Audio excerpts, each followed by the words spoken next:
What will define you?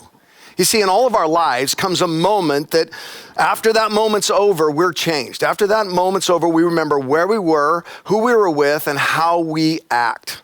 I'm Pastor Curt from Granite Bay, and I just want to take a minute today to look at this idea of defining moments. You know, some defining moments, they're positive, they're good, they're great. They might be personal little moments that only you know about, but they're victories. Do you remember, for instance, the very first crush you had? That first girl, that first guy, or the first date you went on, or that moment when you first asked her to spend the rest of her life with you, or the first few moments after your vows. Or here's one, this is a big one. The defining moment when they put your first child in your hands and the doctor says, all right, take that human home, you're responsible, go raise it. You see, each and every one of us has these moments that define our whole life. Do you remember your driver's license? Remember the day they said you can legally drive? Here's a big one. Do you remember the day your last child got their driver's license? Oh my gosh, that's a relief, isn't it? You go, thank goodness that stressful period is over. How about the day you passed that class no one said you could pass, or the day you graduated from that program? Cameron Crowe, I'm talking to you right now. It's Pastor Curt. I want to talk directly to you. You're graduating this spring, and I'll tell you what, we're not going to diminish it or dismiss it. We're going to celebrate it. We may not be able to gather, man, but I'm proud of you, and I'm proud of every single graduate from 2020. This is your defining moment, and we're not going to let it go by. You know, we're not done with good defining moments. We're not done with them.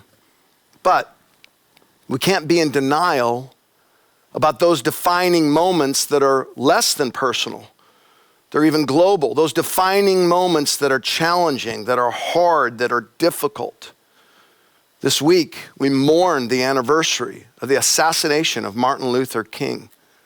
I found myself thinking about those first few hours after 9/11. I found myself remembering the students running from Columbine High School. And I found myself thinking about COVID-19, what it means to us as a culture, as a country. How will this become a defining moment for us? Have you had your personal COVID-19 panic moment yet? Where all the bad news mounted up on top of each other to the point you're running scenarios in your head and you just got paralyzed? It happened to me this week. My wife, she looked at me and she said, I need you to go to the store and I need you to get some more fabric. You see, she's making these masks for first responders and she's all out of fabric. And so I said, okay, I'll do it. I'll wash my hands. I put my gloves on, put my mask on, got in my car, sprayed the steering wheel, even though I'm the only one who's been driving this car for multiple months. And I took the car to the store and they were social distancing in the store and only letting a few people in. But once I got in that store, I just got the heebie-jeebies. I got the willies. I got germ phobia all over me. I grabbed that fabric as fast as I could and I got out to the car and then my wife texted me again and said, go back in.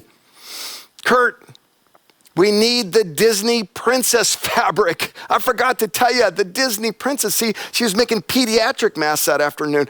I was paralyzed. I didn't want to bring a germ home and I didn't want to go back into the germs. And I sat in the Walmart parking lot for 15 minutes doing nothing.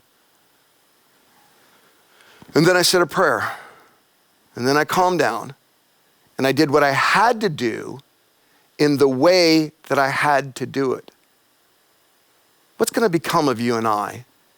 How are you and I going to do what we have to do in the way that we have to do it in this defining moment of COVID-19? I think it is so sovereign that we are actually doing Easter in the middle of this and doing Easter like we've never done Easter before.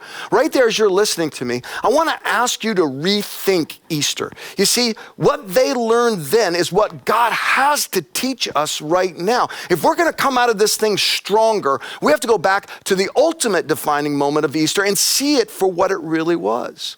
Our problem is we want to sanitize Easter. We want to make it into a myth. We want to make it into a party that's superficial. And this year, we can't do that. You see, that first Easter was dirty and chaotic and dangerous and scary and transformative. Some of you listening right now, and you've been to every church service your whole life on Easter, and your faith has gone a little bit cynical and a little bit cold, this is your chance. You know who I'm talking about. This is your chance to stop being religious. Start having Christianity as the essential part of your life, not just a part of your resume. This is renewal time for you. This is a defining moment for where you can reconnect to God. And some of you, you're listening to me, you have no idea what I'm talking about. You have no idea. You've never really engaged on this topic, and it's okay. But I want to ask you, what if what happened to them happened to you? What do I mean, what happened to them? Let's go ahead and read the story. It's Luke 24, 1-8. Those disciples, those first disciples, they're isolated and afraid. They're shut in and shut down just like we are right now, except for two of them. Mary and Martha decide that they're going to complete the burial process of Jesus. And this is how we learn of this definitive moment. Luke, the physician and historian, records it this way, simple words. On the first day of the week, very early in the morning, the women took the spices they had prepared and they went to the tomb. They found the stone rolled away from the tomb, but when they entered, they did not find the body of Jesus. While they're wondering about this, suddenly two men in clothes that gleamed like lightning stood beside them. In their fright, the women bowed down with their faces to the ground, but the men said to them, "Why do you look for the living among the dead? He is not here. He is risen. Remember how he told you, while he was still with you in Galilee, the Son of Man must be delivered over to the hands of sinners, be crucified, and on the third day be raised again." Then they remembered his words. In that moment where they realized that Christ had defeated death itself, something so profound, so deep happened in them that they went from fear to faith. They went from cowering to courage. They were changed and they went on to change the world. I'll ask it again. Could what happened to them happen to you? You see, this is the most unique Easter of our life. Maybe, just maybe, if the pageantry is stripped away, we can rediscover the purpose of Easter. Maybe, just maybe, if the trappings are all taken away, we can find the transformation that they found. We're going to talk about 4 things that were changed in them in that moment. 4 different things, and I want you to get your notes out, get the app out, take a note on this. This is what's gonna make you strong in this defining moment, because God is the same God, and the 4 things that happened to them, he wants them to happen to you. The first one is the most important one. The first one, none of the rest of them can happen unless you get the first one. Right where you are, right there, you personally, I want you to write this in. You see, the first one is this: resurrection leads to rejoicing. This is astonishing if you really understand what's going on here. It says in Luke 24:52 that they worshiped him. They worshiped him. These were Jewish people that were taught never to worship anything but the one true God. Why did they worship him? Because they realized he was God. They realized that God himself had taken an interest in them, had defeated death, and not just defeated death, was living and with them. What could happen if you and I believe that death really is dead? Here's what's amazing to me. Their circumstances had not changed. There was no press conference where they said, hey, the disciples are free to go. We love them now. They're great. We're not going to arrest them. Their circumstances weren't changed at all. Listen to this. They were still outnumbered and outlaws. They were still poor and powerless. They were still misunderstood and misplaced. There was no good news in the paper or on their feed in their phone. Then what had changed? They knew God was with them. They knew the power and strength of God himself was with them. Their obstacles had not changed, but their outlook had. I got this question for you, and I just got to ask it. Is it true? Could it have really happened? You see, it's not just preaching. I know what you're thinking out there going, oh, come on, Curt, you guys just like to preach. You preachers like to preach about this. What if God really does love us that much? What if you were carefully knit by your God, and that even in your flaws and failures, he has not given up on you? A lot of times when people listen to religious preaching, the preaching's all about me more committed to God. This story is about the God who defeated death. It's about God being more committed to you. What would happen if we believed it? Did these disciples really believe it? Is it just a myth? Well, here's the one argument I'll make for you on this. They all died, believing that Jesus had risen from the grave. In fact, 11 of the 12 original apostles were martyrs. We do not die for a lie, my friend. They believed it and they changed the world. The moment they realized that Christ had risen, something else happened.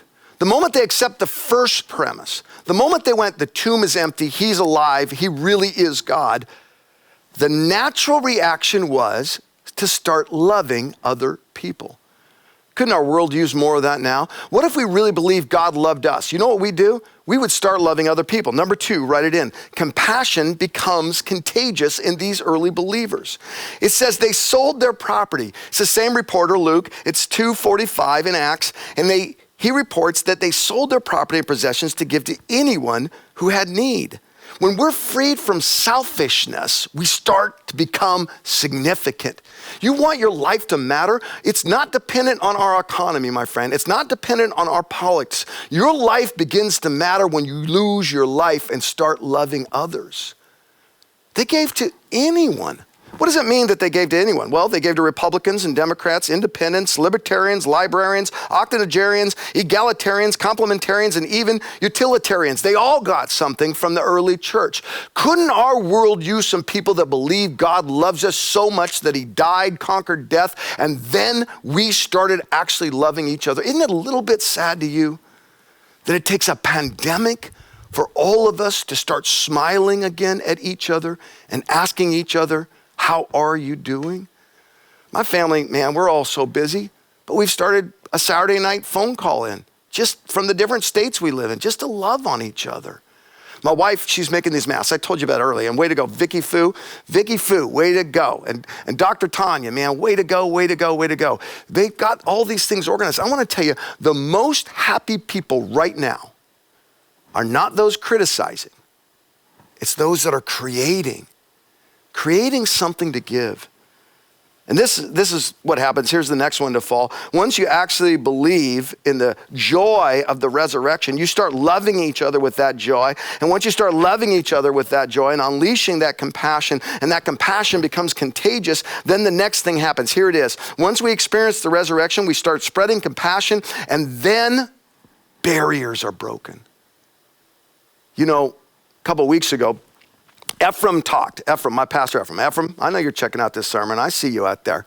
Ephraim talked about the mission of the church. It was a beautiful sermon. Look it up, 2 weeks ago. And he talked about how we have to be a reconciling, justice-oriented, breaking down the walls of injustice and racial barriers, economic barriers, and the divides that have caused America to be so strident lately. And I couldn't amen him more. But I want to add a layer to that. You see, we can't just worry about the big picture justice. We've got to actually go after the micro injustices of our own lives. We can't have a unified nation with a divided living room. Here's my question. How are you doing on loving the people you live with? How are you doing on breaking down the barriers of the people in your neighborhood and your street? Look at this passage. It says here, and the Lord added to their number daily. Now, we take that for granted, but what does that mean? See, there was Jewish Jews, Jerusalem Jews. And then there was Greek Jews, and the Jewish Jews didn't like the Greek Jews. Not at all. No, they were totally divided. And the Jewish Jews and the Greek Jews, they also didn't like the Samaritans. They both hated the Samaritans.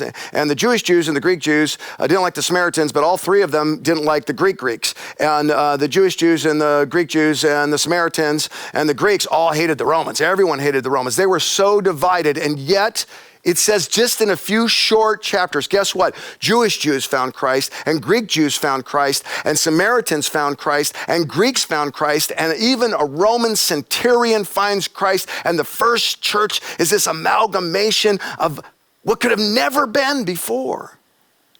I know what I'm going to do. I know what I'm going to do. The second this thing is over with, I know what I'm going to do. The second they say we've gone through all the phases, you're free to go out, you're free to share, you're free to, fist bump again. As soon as that happens, I know what I'm going to do. I'm going to make cookies. That's right. I'm making chocolate chip cookies because I want revival. See, I believe we're 3 batches of chocolate chip cookies away from absolute unity and revival in our world. Here's what I'm gonna do. I'm gonna go to Costco. I don't like Costco. Lines are too long, but I'm gonna get a tube of cookie dough, this big, chocolate chip cookie dough. And what I'm gonna do is I'm gonna take this cookie dough home and I'm gonna light up that metal box in my kitchen. Men, I want you to listen to me. I'm gonna give you a little cooking lesson here. It's not the small metal box, that's the microwave. It's the big metal box. And I'm gonna put it in there at 325 degrees. And I'm gonna put it in there for 9 minutes, not 8. That's too gooey. 10 or 11, that is from Satan. 9 minutes, my friend. When I take that batch out, I'm gonna be tempted by Satan right then. You will be too. To eat all those cookies myself. You can have one, sir. One. The broken one in the corner. Don't break it on purpose. You can have one. Then I want you to take all those cookies and I'll put them on a plate, and I want you to make the most courageous journey you've ever taken. I want you to walk the 30 yards from your front door to your neighbor's front door, or the 3 yards from your apartment to your neighbor's apartment, and I want you to knock on that door and say, here, I made cookies for you, and then just leave. Don't say anything. And then a week later, make some more cookies. If the man of the house answered the door, the family won't know there was ever cookies because he'll just eat them all. So you got to make another batch. And then a third batch, and maybe a fourth. And at one point, he'll look at you, sir, and he'll say, why are you doing this? And then don't say anything. Don't say something like, I don't want to shove my religion down your throat, so I'm not going to tell you why I love you. And he'll beg you. He'll plead with you. Or he'll call you at 10 p.m. and say, my marriage is in trouble. My kid doesn't understand me. And at some point, all you have to do is say to him, I've got so much cookie dough. I got too much for me, and I'm sharing it with you. Just like the love of God, I've got too much for me to keep myself.